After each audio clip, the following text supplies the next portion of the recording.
en el segundo libro, en la segunda carta, la segunda epístola del apóstol Pedro.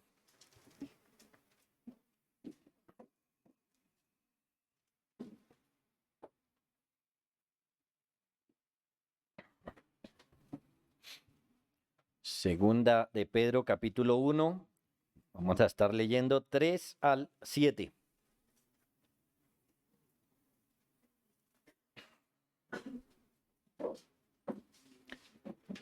Dice así: como todas las cosas que pertenecen a la vida y a la piedad nos han sido dadas por su divino poder, mediante el conocimiento de aquel que nos llamó por su gloria y excelencia, por medio de las cuales nos ha dado preciosas y grandísimas promesas, para que por ellas llegaseis a ser participantes de la naturaleza divina, habiendo huido de la corrupción que hay en el mundo a causa de la concupiscencia, vosotros también, poniendo toda diligencia por esto mismo, añadid a vuestra fe virtud, a la virtud conocimiento, al conocimiento dominio propio, al dominio propio paciencia, a la paciencia piedad, a la piedad afecto fraternal y al afecto fraternal amor.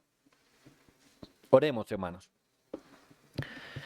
Padre, elevamos esta oración, Señor, como iglesia para rogarte que vengas a nosotros esta tarde y nos enseñes tu palabra, nos enseñes nuestros deberes y nos des la gracia y el poder, Señor, de obedecerte fielmente. Bendice nuestra iglesia, Señor, para que podamos ser obedientes y esto que está frente a nosotros, Señor, lo pongamos en práctica. Para tu gloria, Señor, para nuestro bien. Por tu Hijo Jesucristo lo rogamos. Amén. Amén. Vamos a tratar ahora la última palabra, la última virtud que en esta lista el apóstol Pedro coloca y nos manda, por supuesto, a añadir a nuestra vida. En principio, pareciera que nos encontramos con una repetición innecesaria de lo que ya se dijo, porque uno diría, si ya me habló de afecto fraternal, ¿por qué agregar otro afecto? El asunto es este, que el amor es más extensivo que el afecto fraternal. Ahí la razón. Es decir, que el amor debe abarcar más. Dos cosas por lo menos. Más personas que el afecto fraternal y más esfuerzo que el afecto fraternal. El afecto fraternal, por ejemplo, se refiere a amar a la familia de la fe. El amor va más allá. Tiene que ver con Dios, tiene que ver con la familia de la fe, tiene que ver con el prójimo, con los incrédulos, hasta con los enemigos. Por lo tanto, el amor es mucho más extensivo. El afecto fraternal nos llama a reconocernos como familia, a tratarnos como familia y a preferirnos como familia. El amor es más intenso y profundo y nos llama a hacer esfuerzos mucho más grandes hasta tal punto de darlo todo por el ser amado. Así que bueno, hermanos, con esta diferencia, con esta introducción, vamos a ver entonces esta tarde el séptimo trabajo que debemos hacer en nuestra alma, el cual es añadir amor. Añadir amor. Veamos entonces primeramente, como lo hemos hecho con las otras virtudes, el significado de la palabra amor. Pero permítame hacer primero una salvedad en cuanto a cómo interpretar, a cómo estudiar las palabras de la Biblia. Cuando nosotros queremos saber el significado de un término en las Sagradas Escrituras, debemos hacer tres cosas. Una, analizar el significado normal de la palabra en los diccionarios, en un diccionario bíblico, por ejemplo. Así, un diccionario griego nos dice que ágape, que es la palabra que aparece acá, es simplemente amor o afecto. Ese sería su significado llano. Pero existen dos formas más como debemos estudiar los términos de la Biblia. El segundo es ver el uso que históricamente, en la Biblia, históricamente se le da a la palabra. Es decir, que ahí lo que tenemos que hacer es leer pasaje tras pasaje de las Sagradas Escrituras y observar cuidadosamente qué significado le da la misma Biblia a la palabra. En tercer lugar, debemos analizar si la Escritura le da una carga teológica o un significado técnico a la palabra. Al sumar esos tres estudios, entonces tenemos el significado que Dios le da a algo. Eso es lo que tenemos que hacer. Entonces, por ejemplo, pensamos en la palabra diácono y le aplicamos estas tres cosas. Desde su significado normal, el significado que da el diccionario, la acción de diácono es simplemente servir a las mesas. Ese es su significado básico, primario. Servir a las mesas. Desde el uso que la Biblia le da históricamente, tenemos servir a las mesas y más. Por ejemplo, Juan capítulo 2, verso 5, tenemos este uso de servir a las mesas. Juan 2, 5.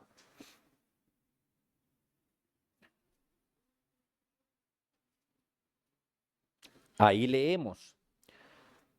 Su madre dijo a los que servían, haced todo lo que os dijere. Tenemos un pasaje aquí donde el Señor hace su primer milagro, el milagro de convertir el agua en vino, y vemos allí a María hablándole a los que servían, es decir, hablándole a los diáconos.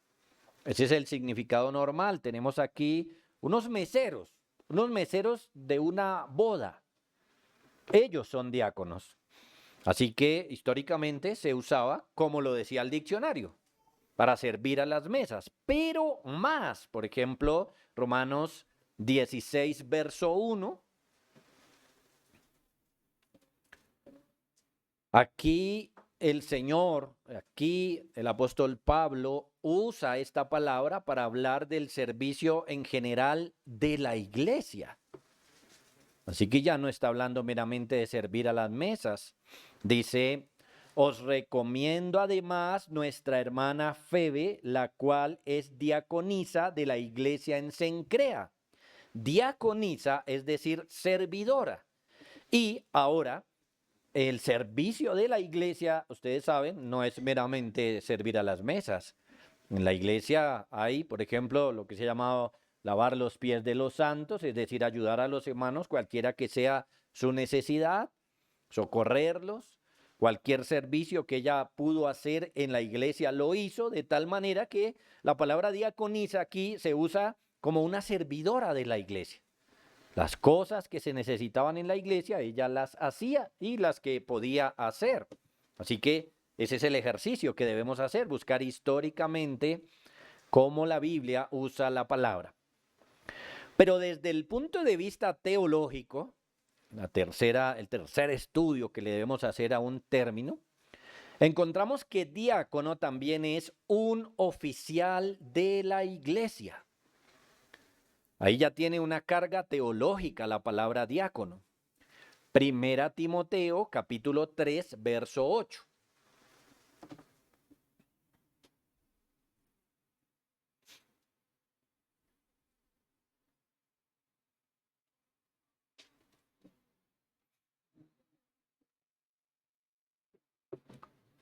Primera Timoteo 3, 8 dice, los diáconos asimismo deben ser honestos, sin doblez, no dados a mucho vino, no codiciosos de ganancias deshonestas, etc.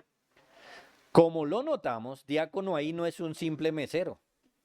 Y ya si vamos al uso histórico que se le da en Hechos 6, nos damos cuenta que no es un simple mesero, sino que tiene varias funciones y, como lo estamos leyendo aquí, varios requisitos.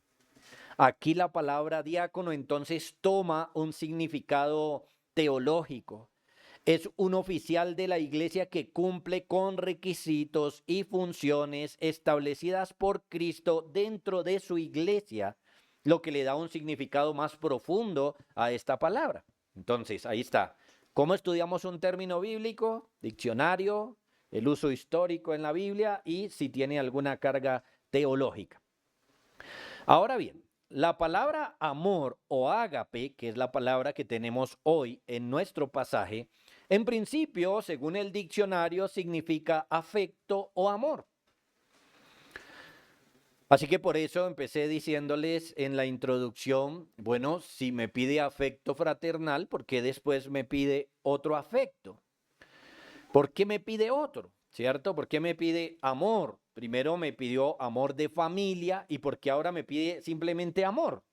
Me pidió afecto de familia y ahora me pide afecto.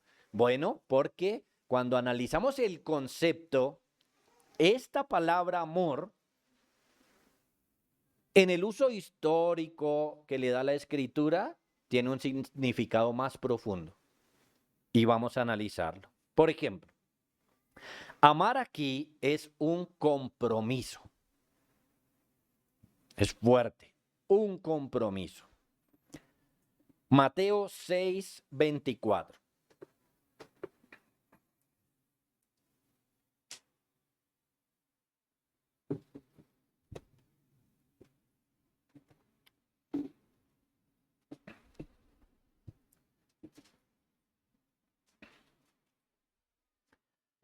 El Señor dice estas palabras: ninguno puede servir a dos señores, porque o aborrecerá al uno y amará al otro, o estimará al uno y menospreciará al otro. No podéis servir a Dios y a las riquezas. La palabra amor aquí no es la otra palabra. ¿Recuerdan?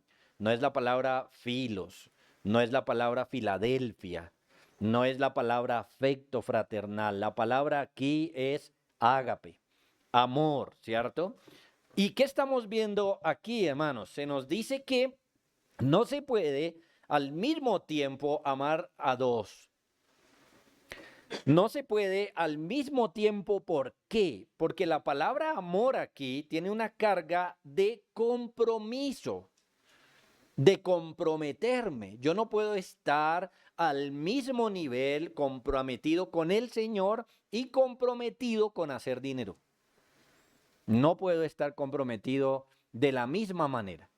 Si lo estoy, entonces Él me dice claramente, bueno, entonces va a aborrecer a uno y va a amar al otro. No puede, por más de que la persona diga, no, yo voy a hacer las dos cosas al mismo tiempo, el Señor dice, no, eso no se puede. No podéis servir a Dios y a las riquezas. De tal manera que aquí se nos dice que el compromiso con Dios debe ser total. ¿Qué se me pide entonces cuando dice que agregue amor a mi vida? Es que agregue compromiso. Por ejemplo, si debo amar a la iglesia, y lo debo hacer, entonces me está diciendo que me comprometa con la iglesia.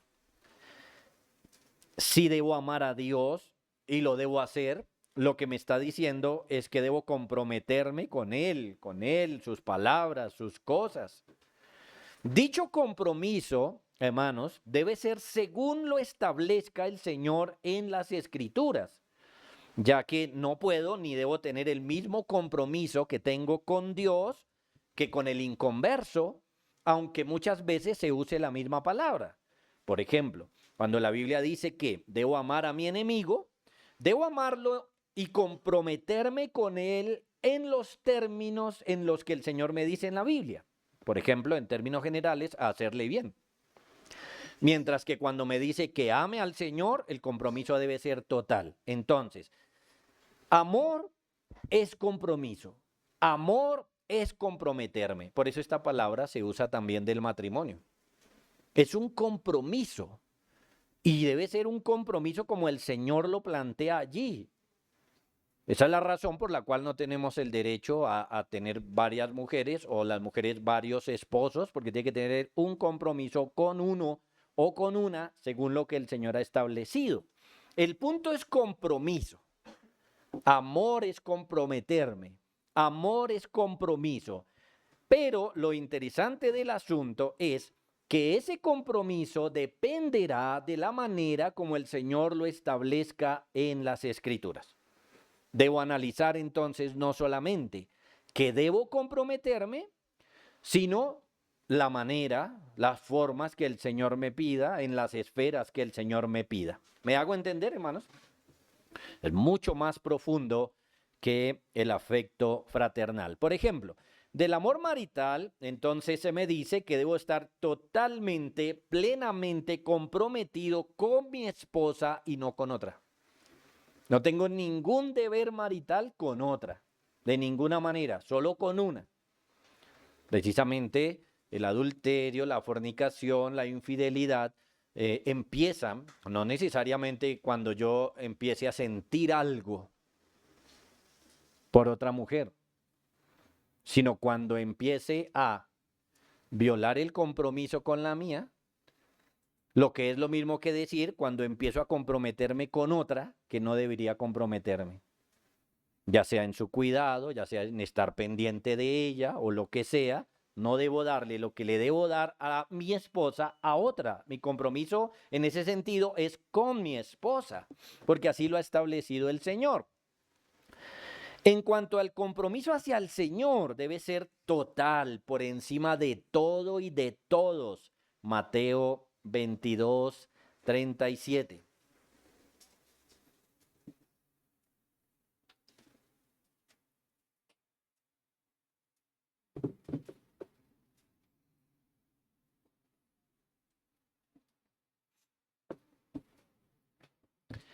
Mateo 22, 37 dice: amarás al Señor tu Dios con todo tu corazón, con toda tu alma y con toda tu mente.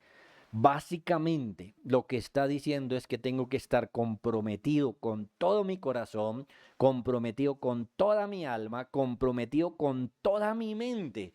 O en otras palabras, no puedo reservarle nada a Dios, nada que no le dé al Señor, mientras que con otras personas sí me puedo reservar eso.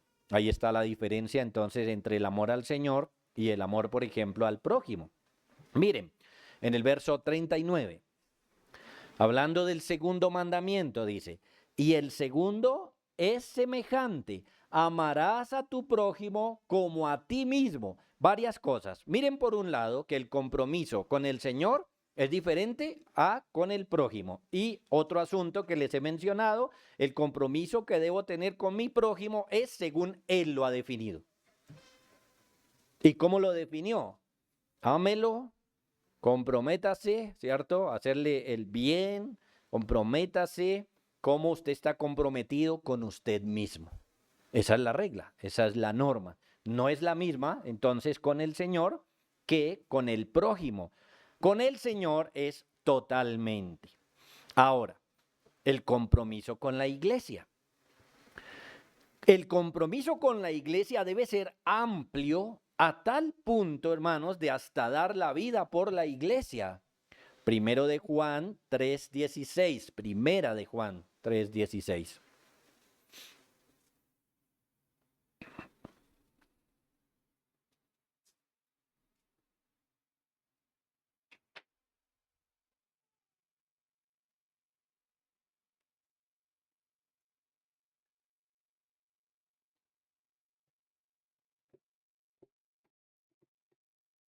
Aquí leemos: en esto hemos conocido el amor, en que Él puso su vida por nosotros. También nosotros debemos poner nuestras vidas por los hermanos.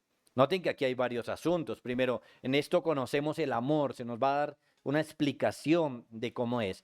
Y vemos que Él puso su vida por nosotros. El Señor estuvo comprometido plenamente con nuestra salvación. a tal punto precisamente de dar su vida por nosotros. En ese sentido, el amor es sacrificial, el compromiso es elevado, profundo, el compromiso va hasta el sacrificio. Eso es lo que se nos manda, hermanos, un compromiso elevado según Dios o según Dios lo definen las Escrituras para cada esfera en la que yo debo amar. Ahora, noten entonces que hay algo bien interesante aquí, y es que, por ejemplo, pensando en los hermanos, se me pide amor fraternal y se me pide este otro tipo de amor, los dos. Al hermano debo considerarlo familia, tratarlo como familia, preferirlo por encima de otros, pero debo comprometerme también con el hermano. En ese sentido, el amor es más profundo que el afecto fraternal, pero también les decía, el amor también tiene que ver con más personas, tiene que ver con Dios, tiene que ver con los hermanos, tiene que ver con el prójimo, tiene que ver hasta con los enemigos. Vamos a seguir dando alguna otra definición del amor en línea con lo que estamos diciendo. Podemos decir que amar es actuar según la ocasión lo exige. Actuar.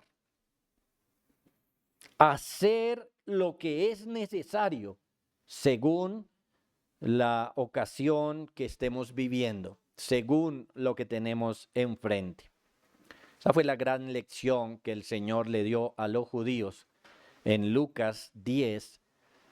Vamos a leer solamente 27 al 30, pero es toda la historia del buen samaritano. Lucas 10, 27 al 30.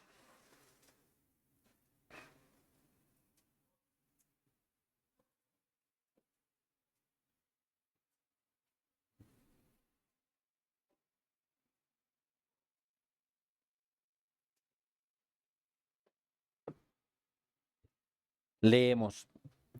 Aquel respondiendo dijo: amarás al Señor tu Dios con todo tu corazón y con toda tu alma y con todas tus fuerzas y con toda tu mente, y a tu prójimo como a ti mismo.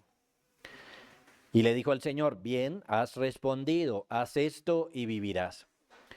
Pero él, queriendo justificarse a sí mismo, dijo a Jesús: ¿y quién es mi prójimo? Respondiendo Jesús dijo, y ahí viene la parábola: un hombre descendía de Jerusalén a Jericó y cayó en manos de ladrones, los cuales le despojaron e hiriéndole se fueron, dejándole medio muerto. Si analizamos bien, hermanos, este pasaje, nos damos cuenta que el amante, el que ama realmente en la historia, se compromete con la situación de este hombre, a diferencia, por ejemplo, de otros que pasaron y no tuvieron de él misericordia. Conocemos la historia, ¿cierto? Por un lado. Pero por otro lado, el amor aquí no fue solamente como un compromiso declarado, sino actuar, hacer. El prójimo aquí era simplemente la persona en necesidad. No importa si era de otra nación o de una nación enemiga, como se configura la parábola, porque nos habla entonces de judíos y samaritanos, o lo que fuera. Por el contexto, amar al prójimo como a mí mismo significó ayudar al que estaba herido, actuar, moverse, reaccionar.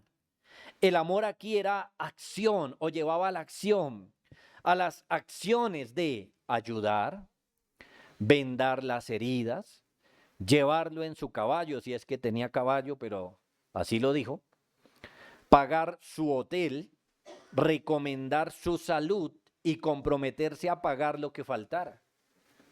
El amor aquí, entonces, noten, fue a la acción y varias acciones que iban de acuerdo a la ocasión, de acuerdo a la manera como estaba este hombre o como lo dejaron los ladrones. El amor entonces aquí dirigió la vida y la acción o las acciones del amante, del que ama. Dirigió la vida y las acciones de esta persona. Lo mismo vemos en Mateo 5:44.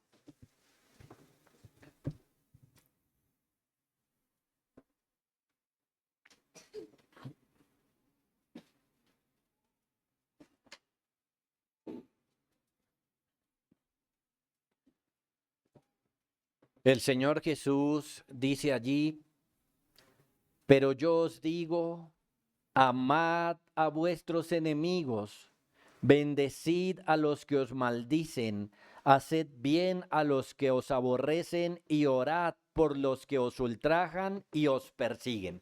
Como usted lo nota, varias acciones son mencionadas en un contexto donde se nos está enseñando acerca del amor, como nosotros tenemos una idea mala del amor. Cuando nosotros leemos este pasaje, nosotros entendemos algo como que el Señor está diciendo, sientan que aman a sus enemigos. Y si uno dice, no, pues yo tengo el mal genio.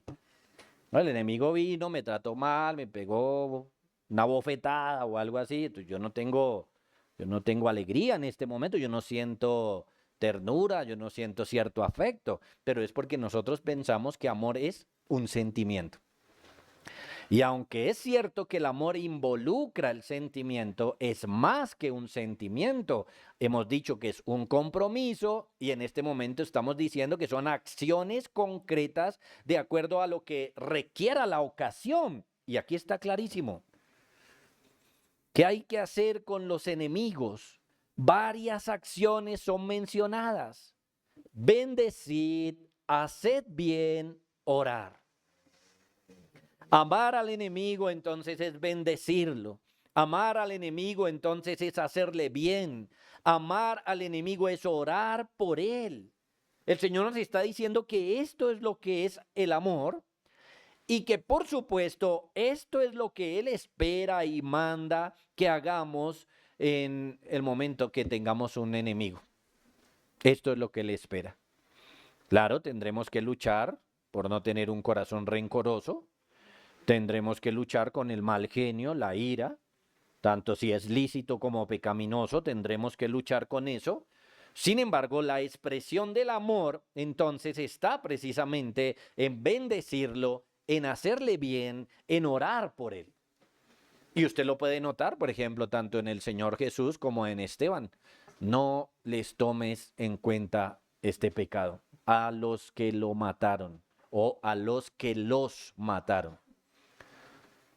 Acerca de quienes mataron a Esteban, Señor, no les tomes en cuenta este pecado. Acerca de quienes mataron al Señor Jesús, no les tomes en cuenta este pecado. Eso es amor. Aquí entonces a los enemigos, entonces empezamos a ver que el amor, a diferencia del afecto fraternal, se extiende fuera de la iglesia y va a la acción de la persona que ama hacia el ser amado. Pensemos en el amor hacia el Señor Jesús. Esta mañana lo vimos. Si me amáis, guardad mis mandamientos. El amor para el Señor tiene que ver con la acción.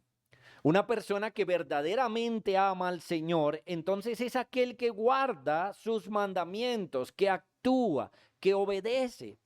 Una persona que ama al Señor no necesariamente es la que diga, yo siento cosas por el Señor, porque puede sentir cosas por el Señor y no obedecerlo.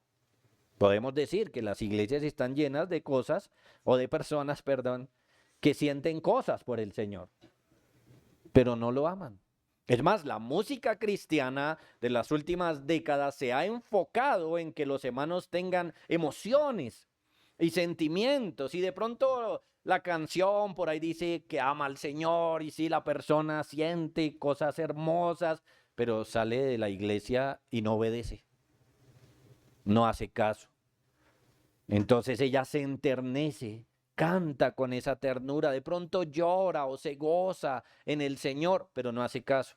Entonces esa persona piensa que ama al Señor, pero el Señor dijo fue, si me amáis, guardad mis mandamientos. De tal manera que la persona que no ama al Señor se conoce porque no obedece. Pensemos en la iglesia.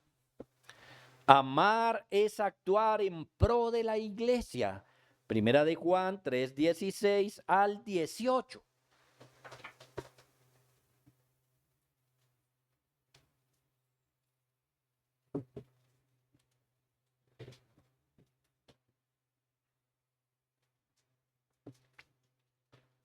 Ya leímos ahora el 16, pero ahora un poco más en contexto. Primera de Juan 3:16 dice: en esto hemos conocido el amor, en que Él puso su vida por nosotros. También nosotros debemos poner nuestras vidas por los hermanos. Pero el que tiene bienes de este mundo y ve a su hermano tener necesidad y cierra contra él su corazón, ¿cómo mora el amor de Dios en él? Hijitos míos, no amemos de palabra ni de lengua, sino de hecho y en verdad. Es claro, hermanos, en este pasaje que el amor nos llama a la acción. Podemos notar aquí que el amor se aprende al mirar el amor de Cristo por nosotros, porque dice, en esto hemos conocido el amor. ¿En qué? En que Él puso su vida por nosotros. Aprendemos lo que es el amor cuando miramos a Cristo. Aprendemos lo que es el amor cuando miramos al Padre. De tal manera amó Dios al mundo que ha dado a su Hijo unigénito. Acción. Ha dado. Aquí Él puso su vida por nosotros. Con esto, Juan concluye de manera general, entonces, que también nosotros debemos poner nuestra vida por los hermanos. En otras palabras, nosotros debemos amar a los hermanos. Nuestro amor debe ser un amor también de acción. Pero Juan, en estos primeros versos, está mostrando el concepto sumamente elevado. Cristo puso su vida por nosotros, nosotros debemos poner la vida por los hermanos. Así que, entendiendo que el concepto es elevado, lo baja y lo aplica. Lo baja y lo aplica. Lo baja no porque esté dándole otro significado o algo así, sino que lo baja a nuestro diario vivir. Y lo aplica hablándonos de las necesidades de los hermanos, con un ejemplo negativo. Pero el que tiene bienes de este mundo y ve a su hermano tener necesidad y cierra contra él su corazón. Noten, si esto ocurre, si el amor por la iglesia no nos mueve a la acción, simplemente una pregunta nos dice que no hay este amor en nosotros. ¿Cómo mora el amor de Dios en él? La respuesta obviamente es no. El amor de Dios no mora en esa persona. No hay tal amor en él. Por lo tanto, no hay fe en esa persona, no hay salvación en esa persona. Es un asunto serio. Luego nos da la lección. Y la lección que nos da, hermanos, una vez más, con toda claridad, nos lleva a la acción. Hijitos míos, no amemos de palabra ni de lengua, sino de hecho y en verdad. Esto es que el verdadero amor es actuar, hacer y por supuesto hacer bien. Hacer bien a las personas. De ahí, hermanos, entonces que debemos aprender también a valorar las acciones. Porque es muy posible, por ejemplo, que en el contexto de la iglesia alguien no me esté diciendo a cada rato, yo lo amo, ¿cuánto lo amo? Usted supiera cuánto lo amo. Pero si está haciéndome bien, ¿qué más quiero? Si tengo es la prueba de ese amor frente a mí. Debemos aprender entonces a valorar entendiendo lo que es el amor verdadero. Así que podemos ver que amor al lado de afecto fraternal es más extensivo y profundo. Más. De ahí que Pedro mismo nos dice en otro pasaje que debemos usar las dos cosas. Por ejemplo, Primera de Pedro 1:22, lo citamos también en la enseñanza anterior, porque habla del afecto fraternal, pero hay que citarlo hoy porque nos habla del amor. Primera de Pedro 1:22. Dice, Habiendo purificado vuestras almas por la obediencia a la verdad mediante el Espíritu para el amor fraternal no fingido. Y ahí viene la otra palabra. Amaos unos a otros entrañablemente de corazón puro. En un solo pasaje nos aparecen las dos, en un mismo verso, amor fraternal y amor ágape, porque Pedro quiere cerciorarse, hermanos, de que nos amemos como familia de la fe, pero también quiere cerciorarse que vayamos más allá en la profundidad de este amor y el alcance de este amor. Así que, bueno, habría mucho más que decir, pero por ahora podemos concluir, hermanos, que amor es un compromiso serio, un compromiso hasta sacrificial, y amor es también acciones buenas en pro de aquellos a quienes debemos amar. Esto, hermanos, aplicado, bueno, no acabaríamos ni siquiera hoy de enseñar bien esto, pero por ejemplo, hermanos, hablando de las parejas, una cosa es que un esposo diga que ama a la esposa y otra cosa que lo muestre. ¿Cómo puede saber, por ejemplo, una jovencita aquí en medio de nosotros y que no vaya a ser engañada por ahí por un don Juan, que el tal don Juan en verdad la ama? Ah, bueno, es que no se trata meramente que le diga, mira, te amo, tú no sabes cuánto te amo, sino que eso se muestra en acciones buenas. Acciones buenas. Eso es supremamente importante. Ahora bien, hermanos, en segundo lugar, veamos cómo añadir esto a nuestras vidas. En primer lugar, hemos visto qué es el amor. Es un afecto, sí, pero mucho más, un afecto comprometido, un afecto de acción. Ahora, ¿cómo añadirlo? Utilicemos el mismo pasaje que acabamos de leer, Primera de Pedro 1:22, porque ahí hay una metodología muy clave para esto. Del pasaje anterior aprendemos varias cosas con relación a la manera de añadir amor. Noten, decía, habiendo purificado vuestras almas por la obediencia a la verdad, mediante el Espíritu para el amor fraternal no fingido, amaos unos a otros entrañablemente de corazón puro. Podemos decir aquí, entonces, en cierta medida, algo que dijimos de lo anterior, y es que para añadir amor a nuestras vidas necesitamos santificarnos. Es absolutamente importante, hermanos, porque el amor es contrario al egoísmo. El egoísmo es que yo busque mi bien, que busque mi comodidad, que esté comprometido conmigo y los demás que miren a ver cómo hacen. El egoísmo busca lo mío siempre, siempre, mientras que el amor busca el bien del otro. ¿Y cómo hago yo entonces para poder amar a alguien si no tengo o si no matando mi egoísmo primeramente?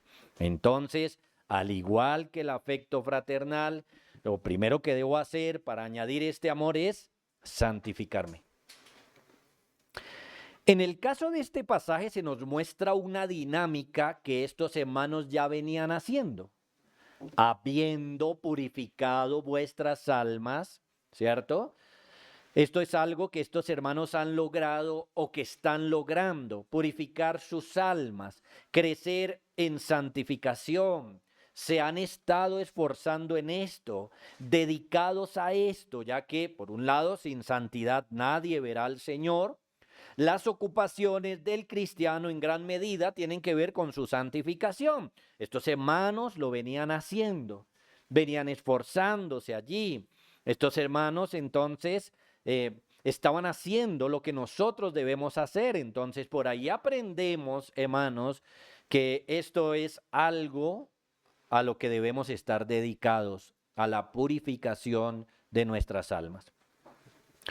Pero luego nos preguntamos cómo lo han hecho, cómo ellos han estado trabajando todo este tiempo purificando sus almas a través de dos cosas. Una, la obediencia a la verdad. Noten que la obediencia es muy importante. La obediencia es la demostración de si amamos al Señor o no, de si tenemos fe o no. Pero la obediencia también, hermanos, es el camino de la santificación. Ellos deben ser estudiantes y eran estudiantes serios de la Biblia, de manera personal, de manera pública, aprovechaban las lecturas, las enseñanzas de la palabra de Dios y estaban plenamente convencidos en obedecer lo que Dios dice. Ellos lo hicieron a través de la obediencia a la verdad y así nosotros, para santificarnos, hermanos, debemos ponernos seriamente a obedecer la verdad. Pero como somos débiles y pecadores, esto no lo podemos hacer por nosotros mismos. Esto no va a nacer de nosotros. Por nosotros fuera no lo haríamos. Imagínense, el Señor dijo que santificarnos es como cortarnos la mano derecha o sacarnos el ojo derecho. La pregunta ahí ante esa figura es, ¿quién de ustedes se quiere cortar una mano o sacar un ojo? Bueno, entonces, hermanos, eso significa también que nosotros no queremos dejar el pecado. Esa es la razón por la que hay conflictos entre nosotros. Un hermano en comunión de los santos se le acerca a otro hermano y le dice, mira, hermano, con todo el amor, no se ofenda, con todo cariño, pero no se va a poner bravo. Hemos dicho, le gasto un helado, pero no se va a poner bravo. ¿Usted es orgulloso? ¿Qué? Y se pone bravo. Se pone bravo, ¿cierto? ¿Y por qué se pone bravo? Porque le tocó una cosa que él ama, como la mano derecha, como un ojo. ¿Y lo notan? Entonces es complicado. Lo mismo ocurre en el pastorado, ¿no? Pastorear a un hermano no es fácil porque el hermano no le gusta que uno le está tocando lo que él no quiere que toquemos. Somos débiles en esto. Ahora el Señor nos salvó y nosotros decimos, sí, yo quiero ser santo, pero tóqueme el pecado. Y entonces como que uno dice, no, mejor no. Como que sí, pero no. Sí, pero cuando me tocan el pecado, espere, lo pienso. ¿No? Como que no, espere un poquito, no me toque ahí. Y entonces andamos así. Andamos así. Somos débiles y pecadores. Entonces esto de purificarnos por simplemente obedecer la verdad, no lo vamos a hacer. Entonces necesitamos el poder del Espíritu Santo. Habiendo purificado vuestras almas por la obediencia a la verdad mediante el Espíritu Santo. Mediante el Espíritu Santo. Entonces sí, hay una serie de mandatos frente a nosotros, positivos, negativos, haga esto, no haga aquello, pero no lo podremos hacer si no acudimos al Espíritu Santo. Tenemos, hermanos, este recurso todopoderoso, su poder, su guía, pero hay que buscarlo. Hay que pedirlo, eso lo vemos en las Sagradas Escrituras. Dijo el Señor Jesús en alguna oportunidad, ¿cuánto más el Padre dará su Espíritu a los que lo pidan? Hay que pedirlo. Padre, dame tu Espíritu para quitarme este pecado tan horrible. Hay que pedirlo. Y cuando lo pedimos, entonces resulta que ahí encontramos fuerza, ánimo, argumentos para dejar nuestro pecado. Entonces, el resultado de este ejercicio espiritual de santificarse fue la práctica del amor fraternal. Habiendo purificado vuestras almas por la obediencia a la verdad mediante el Espíritu para el amor fraternal. Lo vimos hace 8 días. Este contexto de santificación me deja precisamente ahí. Esto logra el afecto fraternal. Esto me deja ahí ya en la posición de poder amar a los hermanos como hermanos, a la iglesia como familia. Cuando me santifico, entonces quedo capacitado para el amor fraternal, porque el propósito o uno de los propósitos de la santificación es que amemos a la iglesia como familia. Al purificar correctamente sus almas, fueron capacitados para amarse como familia. Así se obtiene o se cultiva el amor fraternal. Por eso estos hermanos ahora tienen un sincero amor por sus hermanos. Por eso se aman como familia. Pero aquí vemos que todo esto iba más allá o quería ir más allá, porque luego que Pablo mencionó todo esto, no los dejó ahí. No los dejó en el afecto fraternal. No dijo, bueno, todo esto era para el afecto fraternal, punto, ya acabamos, ya terminamos, esa era nuestra tarea. No. ¿Qué hizo después de mencionar el afecto fraternal? Los llevó un paso más allá. Una vez, hermanos, que estamos en la práctica del amor fraternal, esto nos lleva o nos puede llevar al amor. Es como que si no hacemos lo anterior, no hay esta santificación para el afecto fraternal, no podremos llegar a un amor más profundo. Es como que usted puede a veces pensar en su corazón y decir, uy, de verdad, yo no amo a los hermanos. Yo no me sacrifico por los hermanos, yo no hago gran cosa por los hermanos, yo no me esfuerzo. Si yo cuento las acciones que hago por los hermanos son poquitas. Por ejemplo, este mes, ¿qué hice por los hermanos? Y uno, una, y como que no he hecho nada más. Entonces, ¿qué es lo que me está mostrando el pasaje? Bueno, le falta trabajar más en la purificación de sus almas para el afecto fraternal, porque esto lo va a llevar un punto más adelante. Eso es la preparación que necesitamos para el amor ágape, para el amor, pasar del afecto fraternal al amor. Entonces, en ese contexto surge un nuevo mandato. Lo último que dice el pasaje es, ahora, amaos, y esta es nuestra palabra, amaos unos a otros entrañablemente de corazón puro. Ámense unos a otros de corazón profundamente. Pedro con esto quita la posibilidad de que los creyentes simplemente tengan una simpatía entre ellos, un buen trato entre ellos y punto. No, él quiere que crezcamos más en esto y nos amemos profundamente de corazón. Es como si Pedro estuviera diciendo, el amor fraternal está muy bien, pero todavía hay algo más allá. Y tenemos que ir detrás de eso y es amarnos los unos a los otros.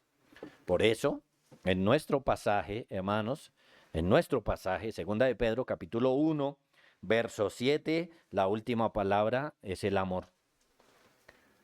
Porque el amor es el clímax de todas las virtudes que hay que sembrar, el punto más alto al que debemos llegar. El amor fraternal es importante, ya lo vimos, hay que cultivarlo, ese es nuestro deber, se nos dijo que añadiéramos amor fraternal, pero hay que ir más allá, hermanos, o que no debemos conformarnos con el amor fraternal. Y el punto es este, si ni siquiera hemos llegado al amor fraternal, nos falta mucho aquí para adelante. Porque el amor fraternal no es el fin. El fin es el amor ágape, este amor comprometido, este amor que se expresa en acciones concretas en pro de la persona amada y en este caso de la iglesia, por ejemplo, pero como lo vimos, como el amor es más extensivo, entonces necesitamos crecer en amar al Señor, en amar a la iglesia, en amar al prójimo, en amar hasta a los enemigos, etcétera. El amor va más allá que el amor fraternal. Debemos estar entonces más profundamente comprometidos, como ya lo vimos, en favor, por ejemplo, de los hermanos, enfocar nuestras acciones por el bien de la iglesia, del prójimo, del enemigo, del Señor.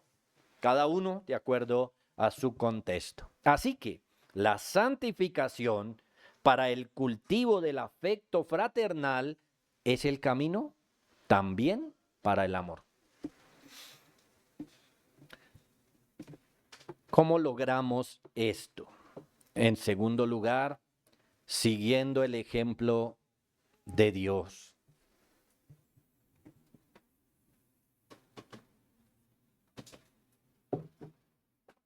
Efesios 5, verso 1 y verso 2. Y yo creo, hermanos, que entendemos que no estoy siendo profundo en esta enseñanza, pero también al mismo tiempo podemos ver cosas concretas que podemos hacer. Uno, santificarnos para el amor. Dos, imitar a Dios. Sed pues imitadores de Dios como hijos amados y andad en amor, como también Cristo nos amó y se entregó a sí mismo por nosotros, ofrenda y sacrificio a Dios en olor fragante. Si somos hijos de Dios, podemos seguir este mandato. Si somos hijos de Dios, esto es, si tenemos fe verdadera, podemos añadir a la fe amor.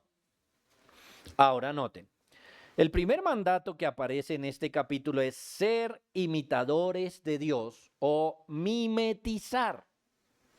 Mimetizar, esto es imitar o reproducir, en este caso, las virtudes divinas. Mimetizar, así como un camaleón. Es la idea, es la figura. Tiene la habilidad de cambiar su color de piel conforme al color que haya en su entorno. Se nos dice entonces que cambiemos lo que somos por lo que es Dios. Eso es lo que nos está diciendo este pasaje. Mimetizarnos de Dios. Y luego, ¿cómo es Dios? Amor. Entonces, debemos mimetizar el amor. Imitar o reproducir las virtudes divinas. Que imitemos a Dios o que nos mimeticemos de Dios. El verso 2 nos dice puntualmente qué es lo que debemos mimetizar.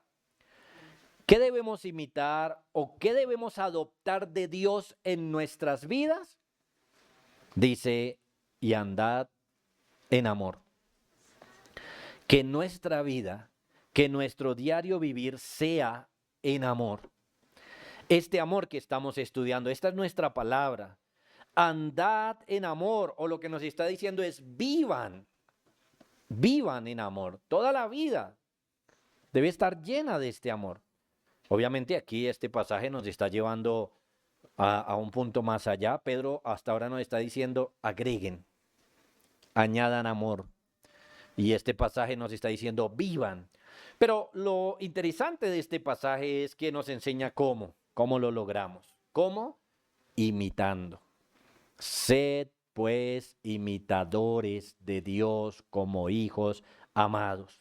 Así, de esa manera, nos pone de ejemplo a Dios, Dios Padre, pero al mismo tiempo y después nos pone de ejemplo al Señor Jesús.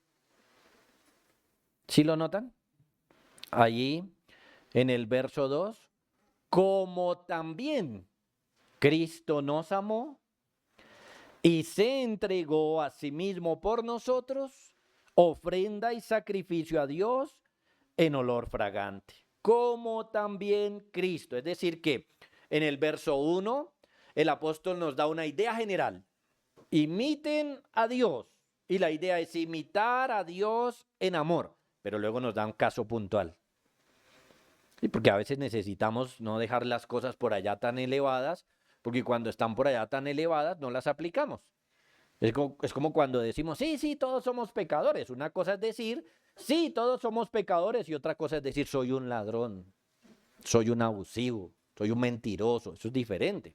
Entonces, más o menos es lo que tenemos aquí. Una cosa es decir, imiten a Dios, imiten el amor de Dios, lo cual está muy bien, pero otra cosa es decir, imítelo como Cristo amó, que se entregó. O sea que nos está hablando de este compromiso y de estas acciones concretas. Esto es que debemos amar como Cristo. Y específicamente que debemos amar de una forma sacrificial. Y como ya lo vimos, eso solamente se puede hacer si hay compromiso, si nos comprometemos. Que nuestro andar, que nuestro diario vivir sea un constante sacrificio por Dios, por los hermanos, por el prójimo. Ahí, hermanos, uno diría, uy, yo no hago eso. ¿Cuándo he hecho eso? ¿Cuándo he tenido que sacrificarme y realmente entregar todo de mí? ¿Cuándo? Y tal vez podemos tener algunas acciones concretas a lo largo de nuestra vida cristiana. Pero el punto es que se nos está diciendo, vivan así, vivan de una manera sacrificial, no vivan livianamente, mucho menos en peleas, en problemas entre la iglesia, no. Vivan, anden, vivan como Cristo nos amó y se entregó a sí mismo por nosotros, ofrenda y sacrificio a Dios en olor fragante. Se nos pide, amados hermanos, un estilo de vida sacrificial. Se nos pide un estilo de vida de este amor, un amor comprometido y un amor de acción, un estilo de vida. No se nos está diciendo que tengamos chispazos de esto. No se nos está diciendo que por allá cada 2 meses nos hagamos aquí la expresión de amor hacia alguien. Nos está diciendo que este debe ser nuestro estilo de vida. Hermanos, ¿cuán lejos entonces estamos de llegar a esto? ¿Cuán lejos estamos de llegar a esto? Si el afecto fraternal ya nos puso en calzas prietas, como alguno diría, ¿qué podemos decir del amor?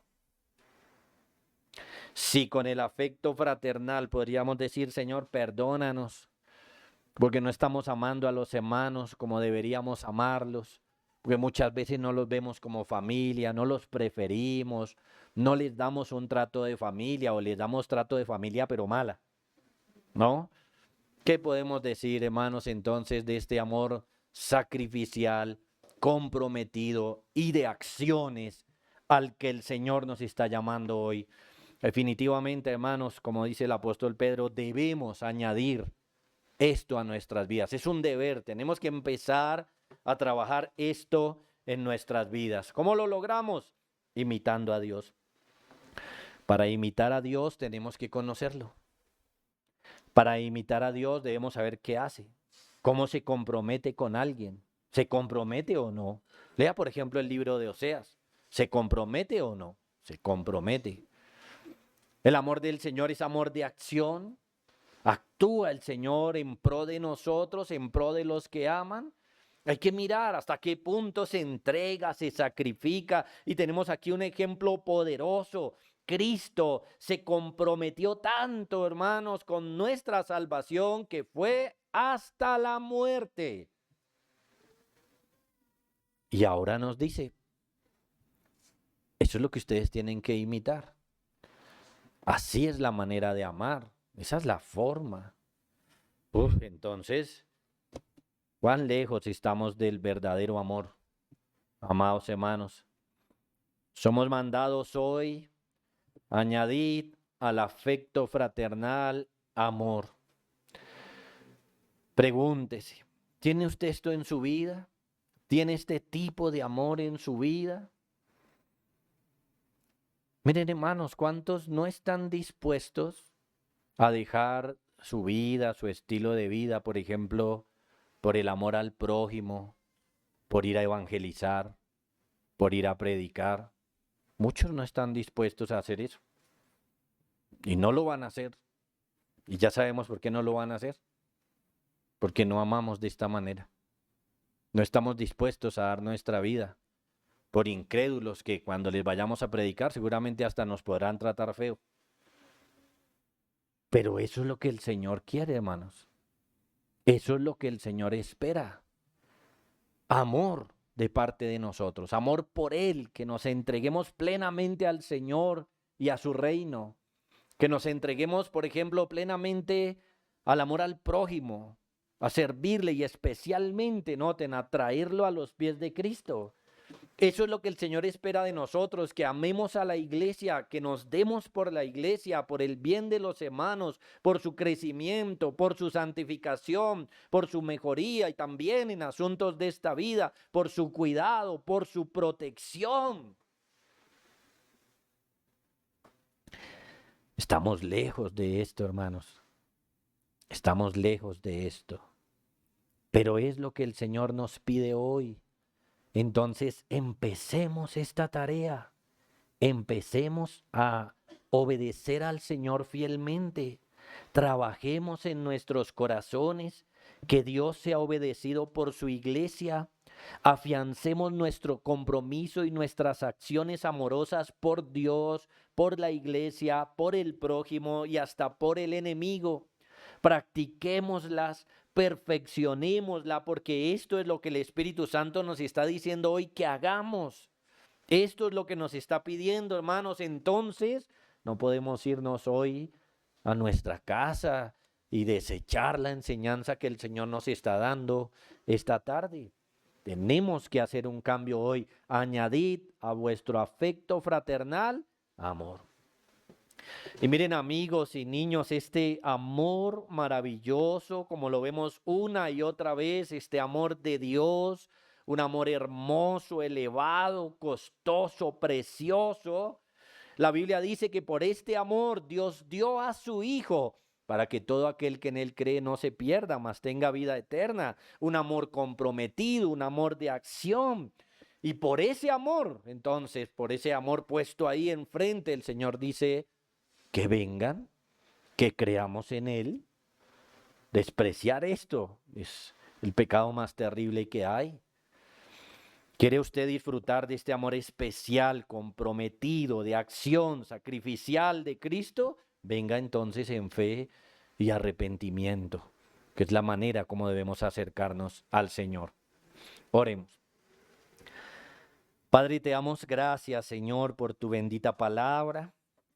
Te damos gracias, Señor, por tu instrucción esta tarde, por la luz que nos arroja, Señor. Te damos gracias porque nos permites mirarnos en el espejo de tu bendita palabra para ver cómo estamos allí.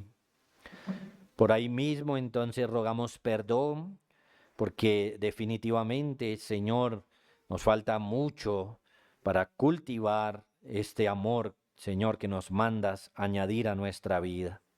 Perdónanos, Señor, cada vez que no hemos cultivado esto, cada vez que lo hemos dejado de lado, cada vez que hemos sido egoístas, cada vez que hemos preferido nuestra comodidad.